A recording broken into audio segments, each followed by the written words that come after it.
Hello, I'm a 17-year-old girl about to turn 18 in a couple of weeks, and I'm living with my friend right now because I recently left my adoptive parents' house to move in with her because I don't trust her anymore.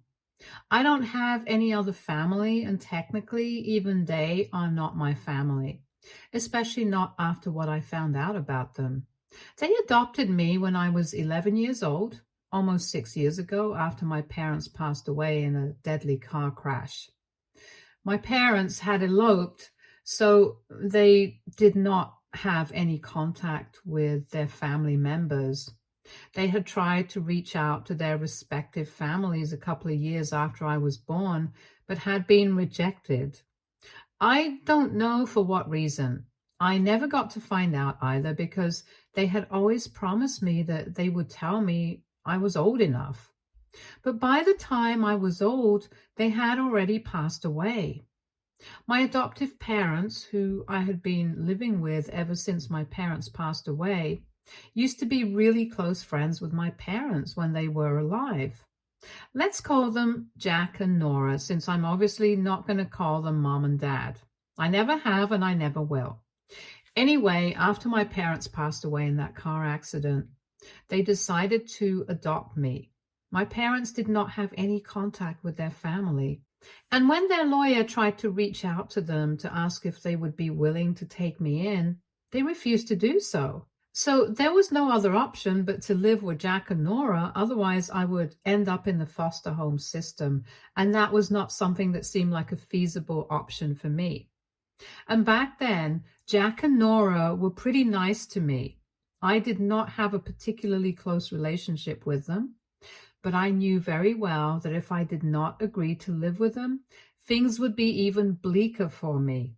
And I knew that they were close friends of my parents before they passed away. And they did not have any children of their own, so it would be reasonable for me to go live with them instead. So they legally adopted me and then treated me nicely for the first couple of years. They never loved me like my parents and were never that affectionate or caring. I miss my parents every single day ever since they passed away. But I knew that this was my new life now. And I tried my best to assimilate into their family, learn their ways, and live according to their lifestyle. There was nothing too big that I wanted to complain about for the first few years, except for the fact that I still missed my parents every single day. It was recommended that I be taken to therapy, but never bothered to take me to therapy because they thought that it was all a bunch of psychological mumbo jumbo and it would not help me. So they would tell me to just distract myself and stuff instead of focusing on the pain. I don't know if that was meant to be helpful, but anyway, that was their idea of advice. And that was the only part that would annoy me occasionally when I was younger. But after that, I learned that this was their way of trying to help cope with the grief of losing my parents. So I learned not to mind whenever they would say asinine things like that. Jack and Nora started becoming even more distant from me once I started growing older. They were already not pretty affectionate to begin with, and with time, they started increasing the distance between us. They would avoid interacting with me and would not speak to me if they could help it.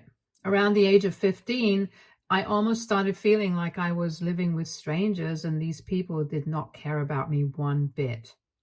And I think I was spot on about that.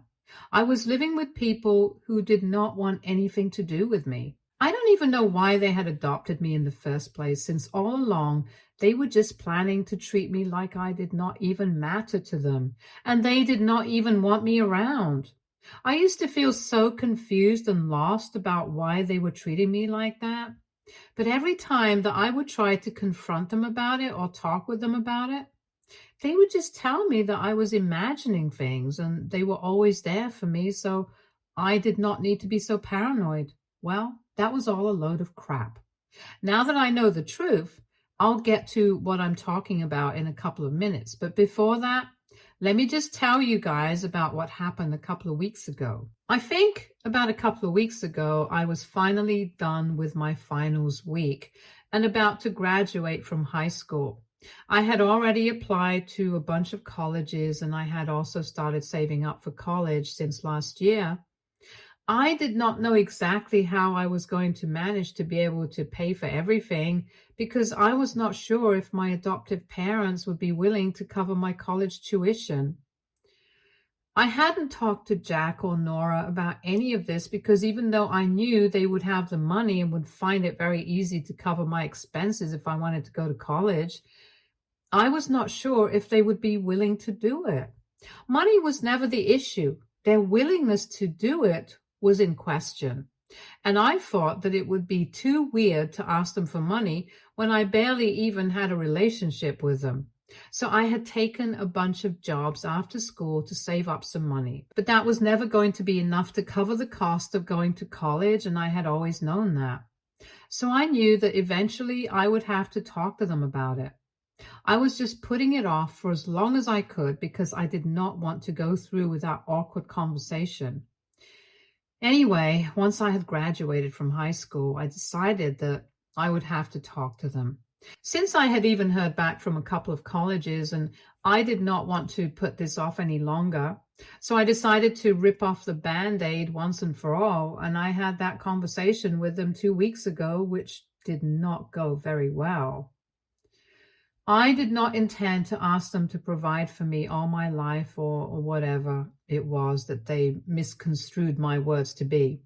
I just wanted to talk to them about how I was going to go ahead because I really definitely wanted to go to college and make a life for myself. But to be able to do that, I needed to take out a student loan, and even for that, I would require their help because they were the only adults in my life who could help me out here. Or I would have to work through college, which was going to be a really stressful option for me. But before I came to that conclusion, I had to try to talk to them about what they planned on doing. So with the intention of that, I spoke to them and I asked them if they had anything in mind for when I was going to go to college.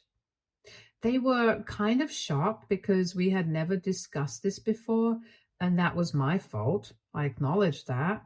Anyway, when I asked them about it, they took a couple of seconds to think about it, and they told me that there was no way I was going to college. And then it was my time to be shocked because I couldn't even believe that they were saying that to me.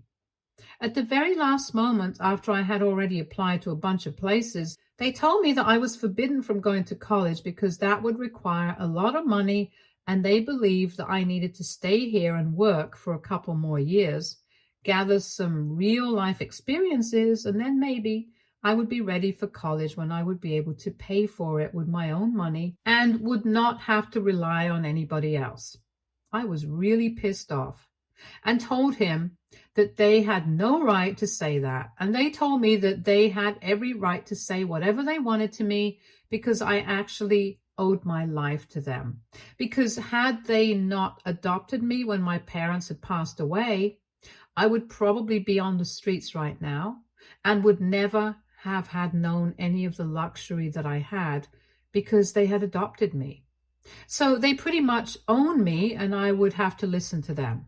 After that, in a fit of anger, I made the mistake of telling them that they did not need to help me because I had been saving money for the past couple of months and I did have some amount, so I would use that to leave their house and then I would make sure I never had to see them again.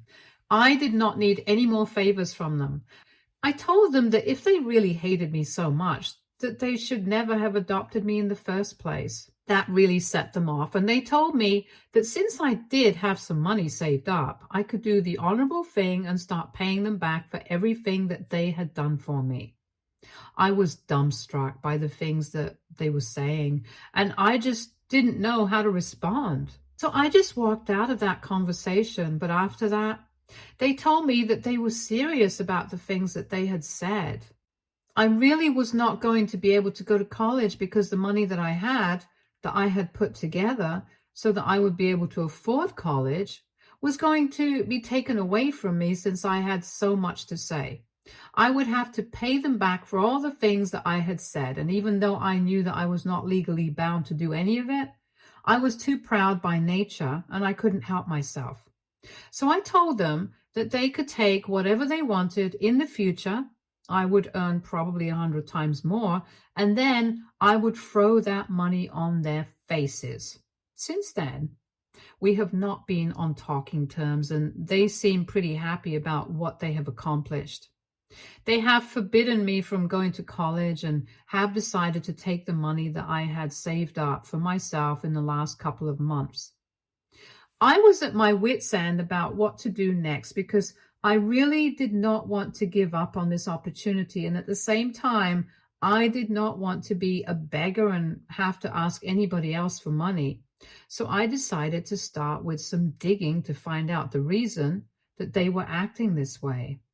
For so long, I had never bothered to question exactly why they seemed to dislike living with me, but still wanted to keep me around. Because it would have been very easy for them to kick me out or tell me that they do not want me anymore and never even adopted me in the first place. There must have been some reason I never bothered to find out, but now I thought that it was about time that I started to find out why things were the way they were. For the first couple of days, I only kept brainstorming about what I wanted to do. I went through all of their social media accounts, but sadly, neither Jack nor Nora have a very active social media presence.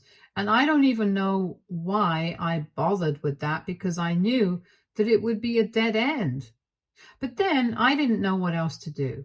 I had half a mind to reach out to a couple of their friends, but then that would be way too risky because then there would be a very good chance that they would not even believe what I was telling them and would rat me out instead.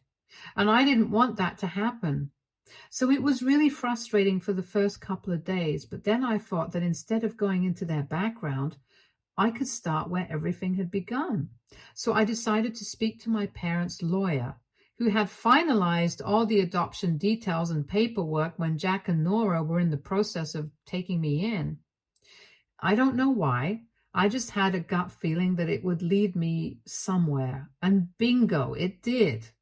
It took a lot of work for me to find out the contact number of that lawyer.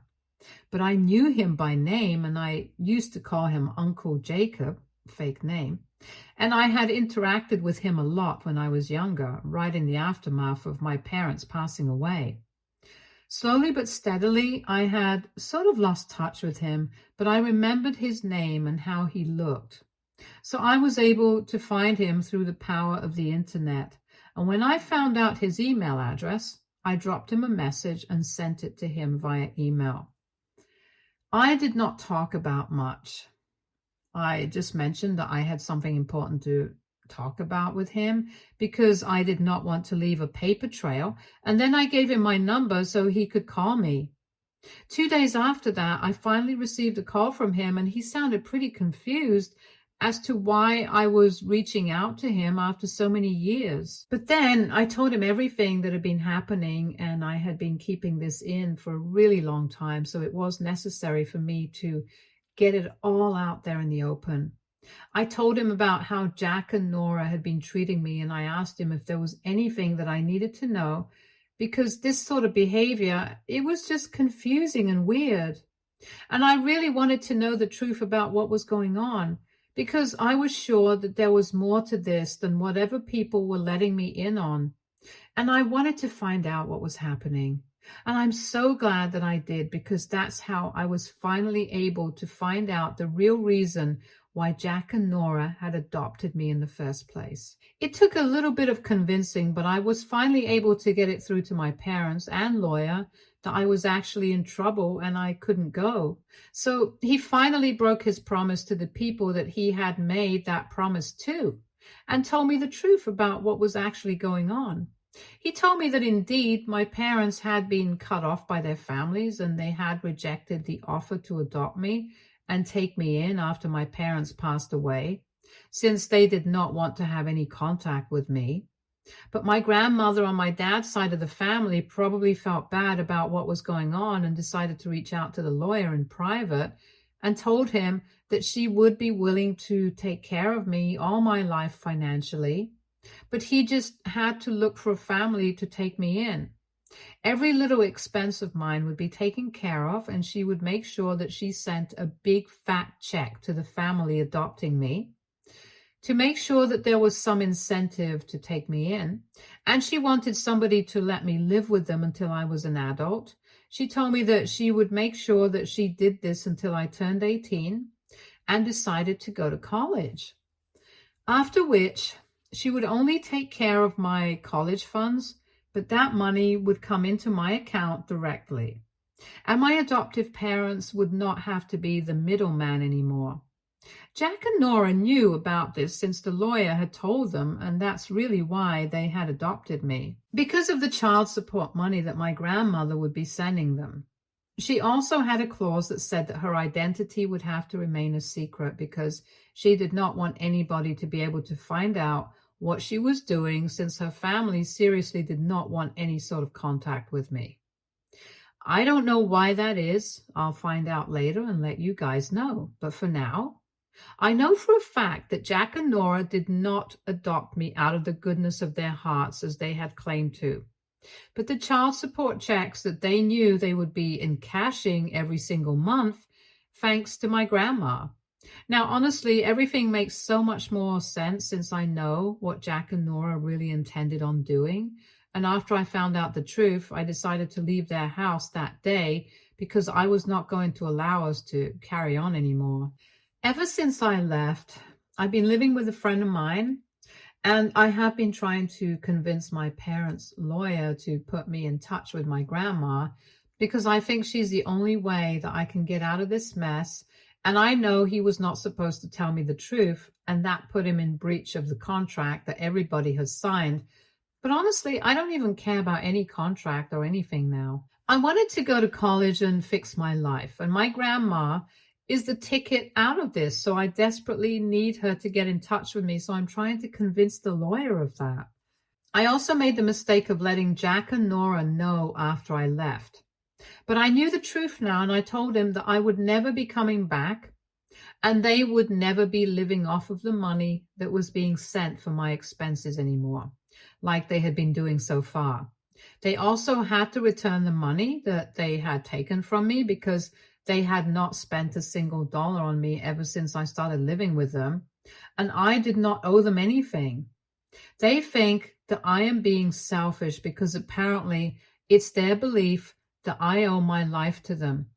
Even after finding out that I know the truth, they still believe that they adopted me out of the goodness of their heart, and the money that they would be getting every month was just a bit of an incentive. But in spite of that, they still planned on adopting me, and they would have done so even if my grandma did not send them that check every month. So they believed that I was being self-centered and greedy, and that I needed to come back because they knew what was right for me, and I should be grateful for that. They are claiming that I used them to get ahead in life, and nobody would have even cared about me had they not decided to take me in, and I would have grown up in the foster system.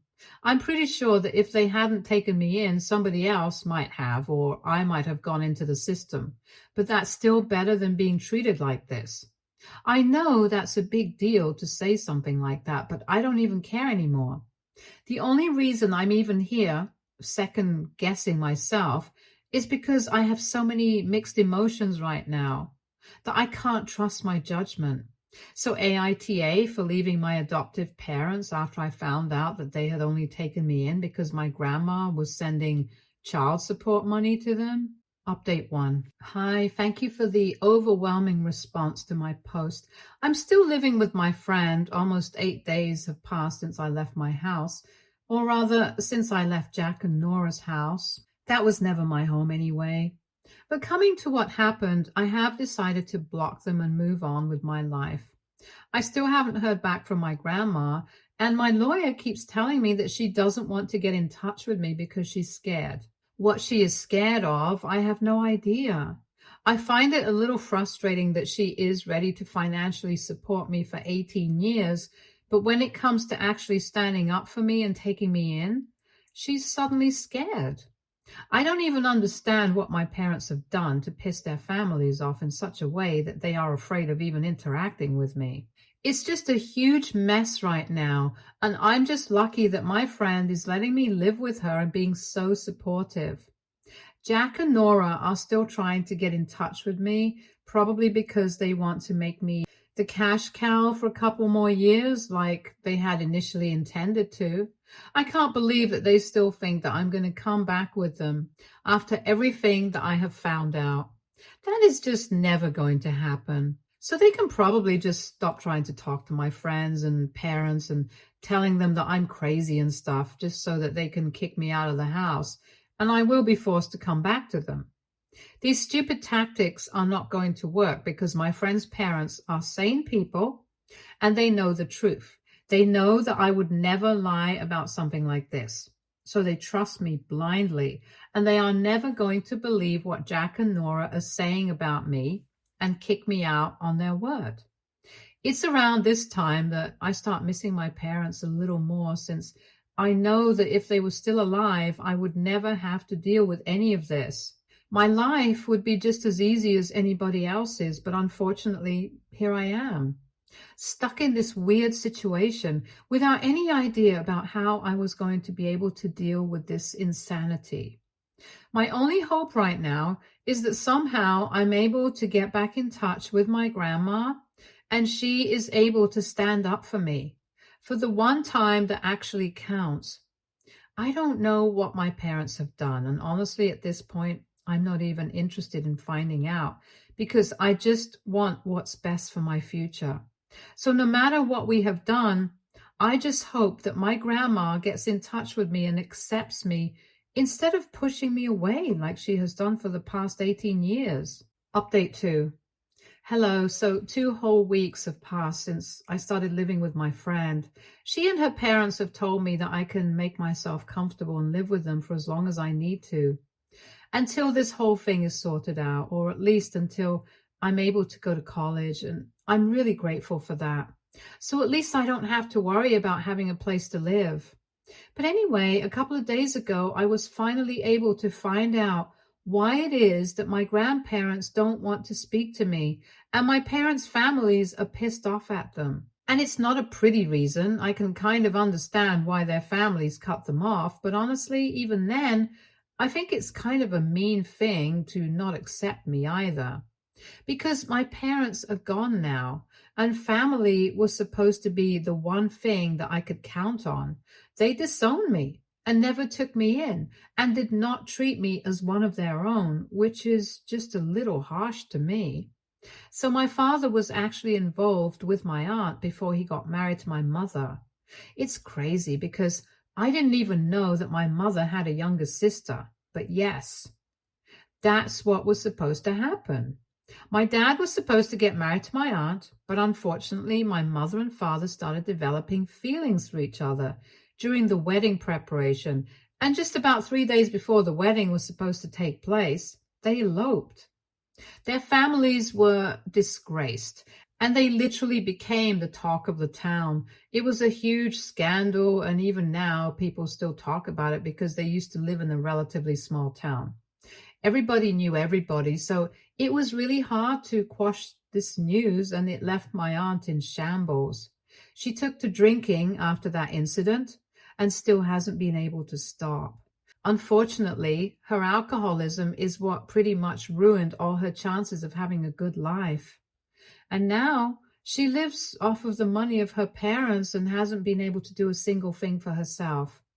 She doesn't have a job, no career, no prospects, no family. She is just a shadow of her previous self, and I can totally understand why her family would not want anything to do with my parents after that. It was not a nice thing to do. I'll admit that. And I can totally understand why they would not want to have any contact with my parents after that. But honestly, I need them right now. It was my parents' lawyer who told me this story and said that this is the real reason why my grandmother does not want to get back in touch with me, because if she does, it's going to be a huge thing for both families, because they don't want to relive everything that they went through at the time that my parents eloped together and me returning to them, that would definitely cause a stir. So just to avoid the drama and stuff, she has been avoiding me. But I don't think it's okay anymore. I think I need help right now, and I don't get what has happened in the past. They should not take it out on me. I shouldn't have to suffer the consequences of my parents' actions, is what I'm trying to say. I don't know if what I'm demanding is fair or not, but I just can't deal with this anymore. Update 3. Hi, so I have so much to share with you guys right now. For starters, I am living with my grandma right now. It has been almost 1 month since my last update here, and after that, I keep trying to convince my parents' lawyer to give me her number just to let me have a conversation with her once. Just one conversation, that's all that I needed. 1 hour of her life is what I wanted, and he somehow managed to get my grandma to agree to that. And in that hour, I was able to convince her that I really needed her help, and I wanted the family to accept me because I knew that what my parents had done was really wrong and not acceptable in any way. But I did not play any part in it. I didn't even know about it until a couple of days ago, so it was kind of fun to be punishing me for what my parents said because I did not deserve it. And then I told her about how Jack and Nora had been treating me, and that's what got her attention, since she did not think that they would be the kind of people to treat her like that, because she had met them before she allowed them to adopt me and had to keep in touch with them throughout these past 18 years. She had expected them to be nice and kind people because that's how they always portray themselves, but the reality was something else. After hearing me out, she told me that she would talk to her about the families and try to see what she could do. So I waited for about 2 weeks, and then she let me know that the family was ready to take me back. It had taken a lot of convincing, but after they had learned of the way that I had been treated my entire childhood and how much I had been through, they told me that they were ready to take me back and forgive what had happened with our parents. Anyway, it was all just water under the bridge now because they were gone. They would never come back, and it was immaterial what they did in the past because my misery could not be less than their shame. So currently, I'm living with my grandma, and my grandfather still tries to come around and accept me. In a couple of days, I'm going to have to meet my mother's side of the family as well, who is still skeptical because of what their daughter is going through. I feel bad for my aunt, so I'm giving them their space right now since they definitely need it, and it's a big step for them that they have at least accepted me. We can meet later and sort things out. Anyway, Jack and Nora are out of the picture now, and they have to return the money that they took from me because my grandma has told them that she's going to sue them afterwards if they don't do as I say, since they have treated me badly, and it is definitely grounds for a lawsuit. And the best news is I'm going to start college in a couple of weeks, so I'm excited that things are finally falling into place. And I'm just so incredibly happy. Stay tuned for more stories from Argo Relationships.